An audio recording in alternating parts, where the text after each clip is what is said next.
Hello everyone, welcome back or welcome to my YouTube channel. If you don't know me, hello, my name is Sharon and I am a legacy-free Nia main with over 8,000 hours in Dead by Daylight.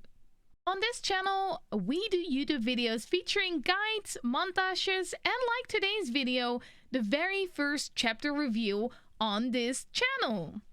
We're going to be reviewing the latest chapter of Dead by Daylight that dropped on the 30th of November 2021 called The Portrait of the Murderer. Are you interested in knowing my opinions on this chapter? Keep on watching.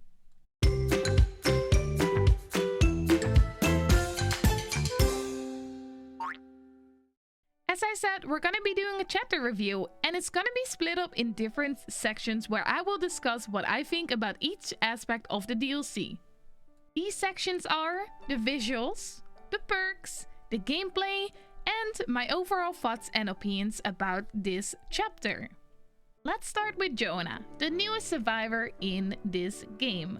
Jonah, for me, is visually pretty basic, pretty standard, nothing special. If you compare to the last DLC, which was Michaela, which was a very unique, very original survivor, Jonah can be a bit disappointing. However, even though you might feel disappointed by Jonah, I quite like that Jonah got put into the game. Not because I'm gonna play him, not because I find him fantastic and amazing, but just because I like that Behavior is trying to diverse the characters and, you know, go from something unique and special to something more basic and normal. And, you know, I kind of like that because I feel like everyone in this game is looking for a character that, you know, they feel like represents themselves or they just like or, you know, looks like them. So I feel like Behavior going for different character models as unique and crazy and outgoing as more normal, standard, and boring is not a bad thing. I won't play Jonah, but I mean, I don't really play any of the new characters regardless. Even Michaela I don't play, even though I think Michaela was phenomenal. So do I think Jonah is really like an amazing survivor, like super unique? No, but I don't think he has to be either. I like for what he is, I like for what he stands, and yeah, I like Behavior trying to just be as diverse as they can and come up with different aspects of survivors, and you know, I like that. I'm okay with it. I'm content with Jonah. Then let's get going to the artist. The artist I like a lot more when it comes to being original and unique. She is a long-legged lady. She looks crazy. She has crazy animations. Like, it is, I like her a lot. She looks phenomenal. She looks really well made. I like pretty much everything about her. She's creepy, she's spooky, she's honestly, I like her a lot. I think her visuals are great. She fits in Dead by Daylight very well for a spooky game. So yeah, visually I think they nailed it with the artist and it looks great and everything is really well made. Alright, we are on the newest map of the new chapter. It's called the Irie of Crows. I hope that's pronounced correctly. I'm not entirely sure.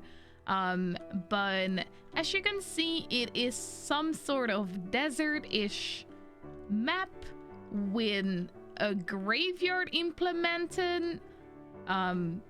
Yeah, I've been on this map, obviously, you know, this is not the first time I've been on this map.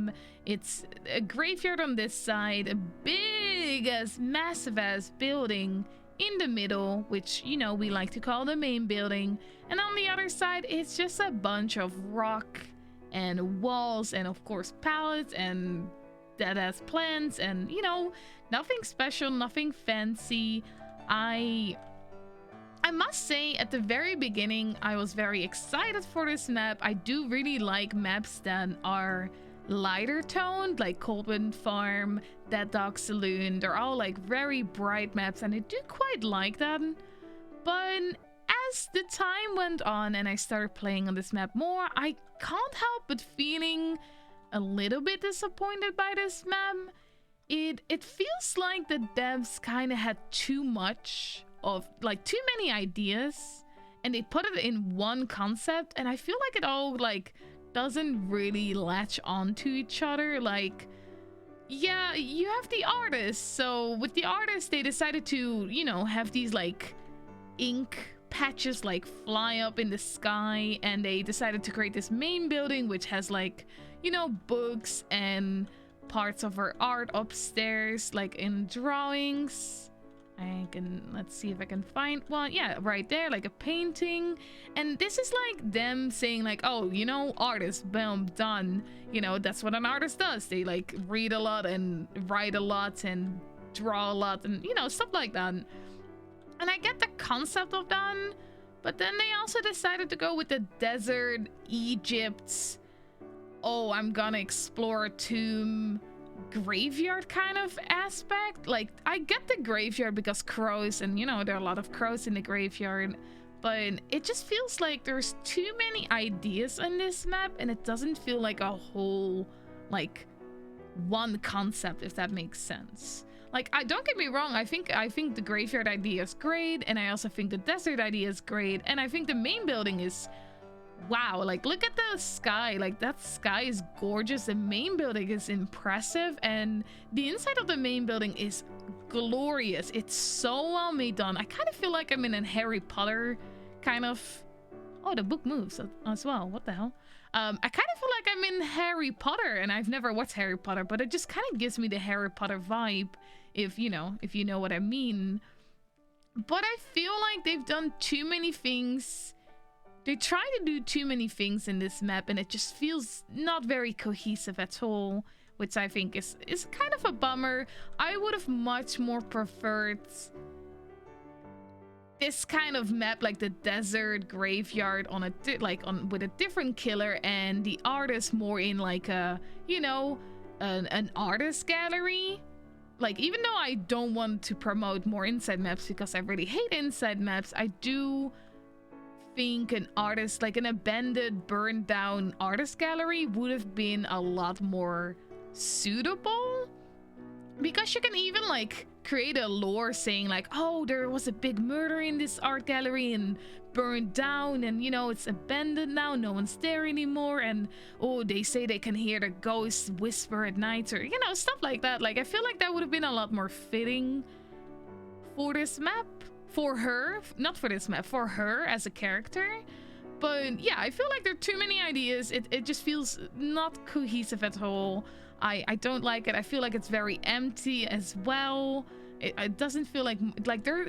It feels weird because there's so much going on, but there's so little going on, if you know what I mean. Like, there's a lot, but also nothing at the same time. It just, I don't know. It doesn't feel very cohesive once again. It doesn't feel very well put together as a one concept. It just feels like many concepts are like slammed into one map, basically. So yeah, I'm a little bit disappointed by the map. It's not the worst map. It's not, you know, I'm sure there are worse maps and less creative maps, but I think they could have done better with her map. I think this would have been a perfect map for someone else with probably a different main building. I would have loved like an Egypt like pyramid in the middle.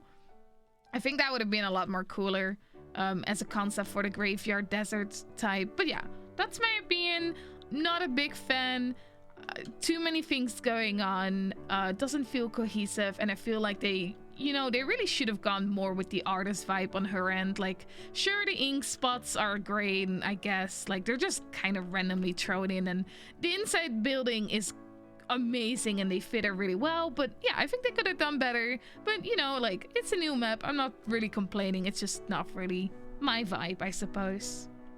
Now let's move on with the perks and start with the free teachables of Jonah. The first perk is Overcome. You've calculated how much energy you risk to expend. When you're injured, you retain the movement speed bonus for 2 seconds longer. Overcome causes the exhaustion status for 60 seconds.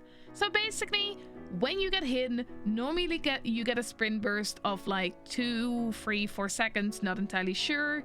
And Overcome will extend those seconds to, I think, up to 3 or 4 seconds on tier 3, which means your sprint burst will just last longer and you have more distance from the killer after you get hit. Now, I like the concept of Overcome, and if you like the concept of Sprint Burst, but you don't like how you cannot control Sprint Burst, I think Overcome might be something that you will enjoy. I think in the end, it's kind of up to you whether you think it's worth taking hits to make sure this perk works or not. Overall, I think it's a great concept, and I might use it here and there when I feel like it. And yeah, I think it's great that they added another exhaustion perk in to maybe, you know, balance out the Dead Hard, the Sprint Burst, the Life, the Head-On. Even though I think Dead Hard and Sprint Burst are the, you know, the number 1 and 2 in this game, I hope that, you know, maybe Overcome can become, you know, a little gap in between those and steer things up a little bit. And yeah, I like the concept of it. I think it's great. I think it's fine. I don't think it's overpowered. I don't think it's weak. I think it's fine as it is. So yeah, up to you whether you want to decide to use it or not. The second perk is Corrective Action. You quickly analyze problems and correct others' work when they make mistakes. You start the trial with 1 token and gain a token up to a maximum of 5 for every great skill check. When a survivor fails a skill check when you are together on a generator, 1 token is consumed and their failed skill check becomes a good skill check. So most of you know that I suck at skill checks, so I will not be using this perk, but I think it's a great concept, but I think behavior kind of missed the mark on this perk. If you are good at skill checks and you often play with new players, I think the perk is not too bad. But I will be honest, and I think they need to remove the token system of it. I think the tokens, you know, with the skill check being so RNG on your side, I don't think it's super worth running it in the current moment.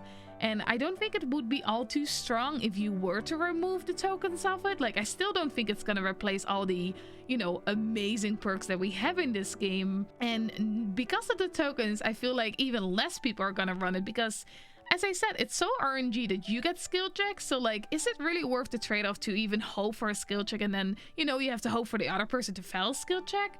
It's not really worth it currently. I think if they would remove the tokens and just make it so if you're on a generator with a survivor and they fail a skill check, it turns into a good skill check. I think that would be more worth it. I still don't think it would be OP or anything, but I think it would be nice if you play on the lower MMR, such as myself, or you play with a lot of newer players, which I actually also do. So yeah, I think they kind of missed the mark with this perk. It's a great concept. Missed the mark, hopefully, you know, in the next 5 years, because, you know, behavior takes a very long time to readjust perks. They will see this and they will, you know, readjust it and hopefully remove the tokens of it. But yeah, great concept. Little bit of a failure with the mark, but, you know, here we are. Maybe someone will find it useful. Maybe someone will use it. I mean, you might as well try it, but yeah, I wouldn't use it in the current state of how it is right now. And now for the last perk, the Boon Exponential perk. When it seems like your number is up, you consider ways to recalculate the odds. Press and hold the ability button near a door or Hex Totem to bless and create the Boon Totem. Soft chimes ring out in a 24-meter range. All survivors within the Boon Totem's range recover 90% faster and can completely recover from the dying state. You can only bless 1 totem at a time, and all the equipped boon perks are active on that 1 Boon Totem. Now, I know this is gonna piss off a lot of people, and I keep saying it on my stream, but I really don't think the Boon Totems are that great. I don't use them myself. I refuse to use them myself. I will admit I'm very picky when it comes to my perks, but Boon Totems are just very time consuming and typically very low reward. The fact that you need to bless the totem, you're wasting your precious time, and time is very important in this game, both as a killer and survivor, and I don't really like wasting my time, so I never use Boon Totems anyways. And then the fact that you have to make sure to run into the direction of the perk, get down into it, and then have to make sure or pray that the killer doesn't sniff the totem out. It's just very time consuming, low reward. You know, it will probably happen once in the 10 games that you manage to pull it off. And sure, will it feel great when you pull it off? It will feel amazing. But is it really worth running a perk that's very inconsistent and very low reward in most of your games? Is that really worth a perk slot? For me, the answer is no. I much rather use consistent perks that I'm pretty much get to use every game.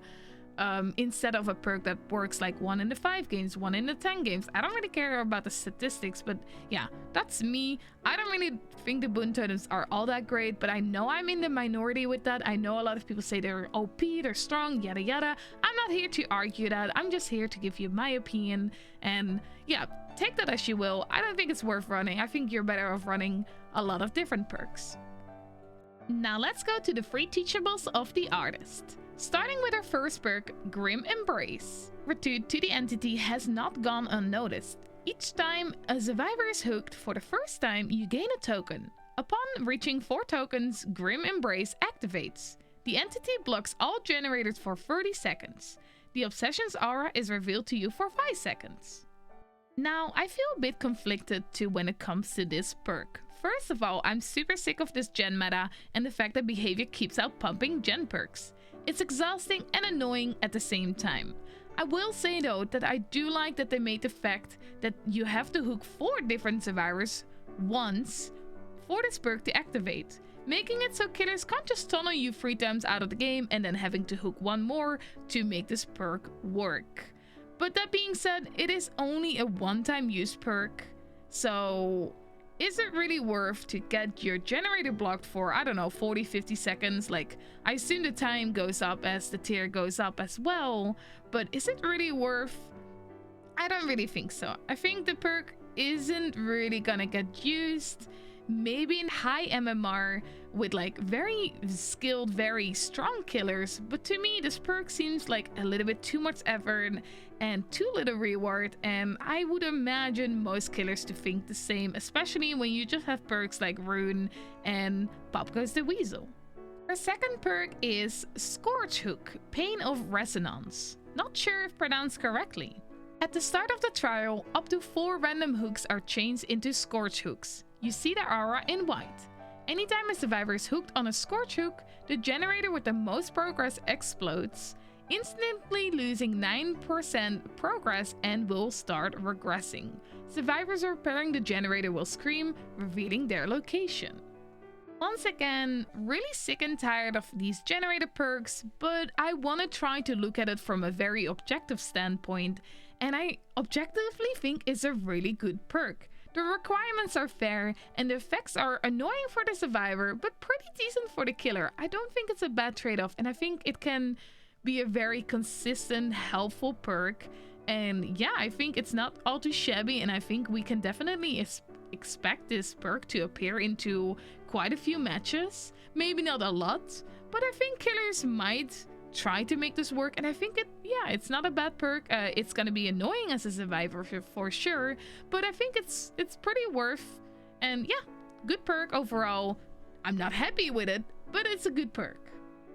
And of course, her last perk called Hex Pentimento. You reveal the true powers of the totem hidden within their remains. You see the aura of destroyed totems. You can perform a ritual on destroyed totems to rekindle them as a Hex Totem for Hex Pentimento.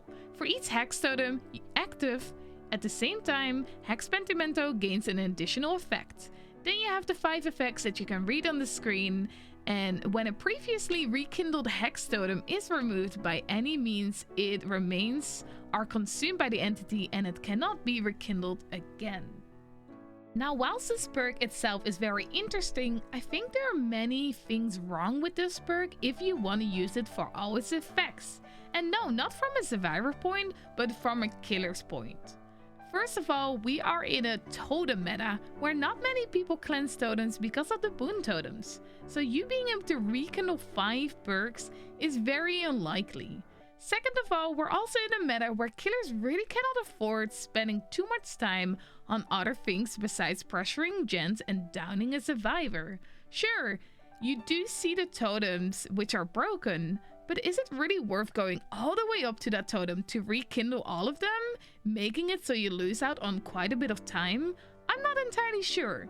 And thirdly, imagine if you have 3 totems rekindled, about to do the 4th one, and then someone breaks your rekindled totem, making it all disappear. Your efforts are completely in vain, and you spend a lot of time basically achieving nothing. I think this perk might work well if you're really good on killer, really on a strong killer, and the map that you're playing on, the totems are harder to find for the survivors, but majority of the time I don't think it's worth trying to go for all the 5 rekindled perks. I will say though, considering the 20% reduced generator speed is on 1 rekindled totem only, I think this perk might actually be worth running if you just rekindle 1 totem, leave it be, don't do anything else, just wait it out until they clear that rekindled totem, and then rekindle another totem in case they've cleansed one. It's still like a kind of like high risk, high reward, because are they even gonna cleanse totems? But honestly, just for that 1 totem, rekindled totem alone, it might be worth, because 20% is quite a bit, and it might actually give you some like more playtime in the game. Alright, future Sharon here. I've decided I will be doing a voiceover on a few games that I've played against the artist so far. So now you can watch me play and struggle whilst I quickly explain her power and my opinions about her. So let's get started with her power, and keep in mind, I've learned all of this by purely playing against her. I haven't played her whatsoever, so if I missed something, I apologize. Feel free to correct me in the comment section, or if you have more information that I, didn't mention, feel free to leave it down below. But yeah, let's get started with her power. So from what I've understood is that the artist can spawn up to 3 crows with her ability power, perhaps more or less depending on add-ons. And no, these are not the crows that already spawn on the map. These are completely different crows, and they're way bigger than the small crows on each map. After spawning the crows, she can then press her ability power again to send out the crows, and if placed in different angles, they go into different directions. The crows go map wide, aka there's no range to it. It can go from anywhere in the map to the entire other side of the map. If you get hit by the crows, you get, as I like to call it, crow infected. The way how I like to explain crow infected to people is that it's very similar to the nemesis and his tentacles. If you get hit by his tentacle for the very first time, you get infected. You don't lose a health save, nothing, you just get infected, and from there on, if you get hit by the tentacle, it acts like an M1. Same happens with the crows. If you get hit by the crow for the very first time, you get crow infected. Now, this means that you get swarmed by crows, revealing your location to the artist. If you get hit by a second crow that she has spawned and sent out, then it acts like an M1. Keep in mind, all of this is unranged, so you can literally get hit from across the map when she's not even near you, on you, when she's completely with someone else. Anything can happen with her power. Now, do I like this killer? To be bluntly, not really. She's annoying and from the looks of it, really strong. Her start can be pretty brutal, as she instantly can find people cross map by sending out crows as she spawns. The fact that she can chase one person and essentially pressure all the other survivors by consistently sending out crows is frustrating. Now you might think, but there's no way she will hit all the 3 survivors. And I mean, she technically could. Killers can see the locations of the generators, so all they have to do is set up the crows on the same line as the generators, and if someone is on there, it will hit, as the hitboxes of the crows are very large. Even if she just hits 1 person, that means she's still pressuring 2 people in one go. From what I've noticed, her power is also a very low cooldown. I've seen artists spend their ability within a few seconds each time, and if you get hit consistently, you have to consistently repel the crows off you. You don't really have a choice either, because she can see you if you don't, which means she's just gonna send out crows to you, consistently trying to hit you. So her power also seems to help with slowing down the generators. Last but not least, her in-chase potential is crazy. She can shut down chases real quick and shut off loops insanely well.